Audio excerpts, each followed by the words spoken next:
Madam, વરસાદમાં નાહવાના કારણે મને શરદી ઉધરસ થઈ ગઈ છે, તો તેને દૂર કરવા માટે શું કરવું જોઈએ? હવે ચોમાસાની ઋતુમાં પહેલા વરસાદમાં લોકોને નાહવાની મજા પડી જતી હોય છે, પરંતુ ત્યાર પછી કેટલાક લોકોને શરદી ઉધરસ પણ થઈ જાય છે. તો તેને દૂર કરવા માટે સૌથી પહેલા તો નાશ લઈ શકાય, કે જે તમે દિવસમાં 2 થી 3 વાર લઈ શકો છો. બીજું કે હળદર એ એન્ટીબેક્ટેરિયલ અને એન્ટી ઇન્ફ્લામેટરી ગુણ ધરાવે છે, જેથી 1 ગ્લાસ પાણીમાં અડધી ચમચી હળદર ઉમેરી રાત્રે પીવાનું રાખો. ત્રીજું, મધ અને આદુનો રસ એ શરદી અને ઉધરસનો દુશ્મન છે. હવે જેવું તમને વરસાદવાળા વાતાવરણમાં શરદી ઉધરસ જેવું લાગે કે તરત જ આ મધ અને આદુના રસને ઇક્વલી મિક્સ કરીને લેવાનું શરૂ કરી દેવું જોઈએ, જેથી તમને ગળામાં દુખતું મટી જાય.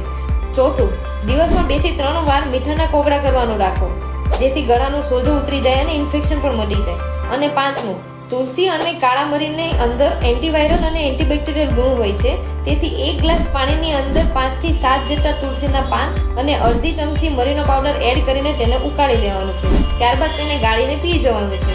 આ રીતે દિવસમાં 2 થી 3 વાર લેવાથી શરદી ઉધરસ તમને દવા વગર જ મટી જશે.